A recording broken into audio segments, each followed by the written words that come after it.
customer kan? Saya customer kan? You tahu saya customer tau? Cek CCTV. Cek CCTV. Bukan sini. Panggil. Aku boleh rekod.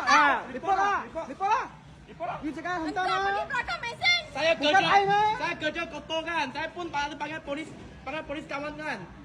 You cakap Saya tak hantar. takut punya. Kita memang tak ada SLAM, you boleh cek CCTV lah. Pakai CCTV lah. Bukan CCTV. Cakap hantar. Jika saya SLAM, saya bayar tau. RM500 saja Kita tak ada meh.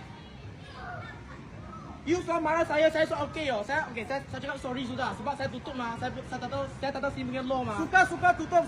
Saya pun tak ada SLAM oh. You manager. You boleh tutup lah. Manager.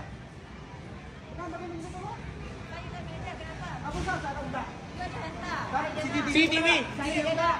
First You cakap kali, apa boleh apa. You hakim lah. first kali saya hantam oh. You so marah saya pun tak ada hantam You juga. cakap saja boleh. You tunggu security. Tunggu lah. You cakap hantar lah. Okey? Oi, Mau tunjuk lah. Mau tunjuk. saya mau CCTV. Jika saya hantam, saya bayar. SOP. Ngomong apa jangan ada SOP.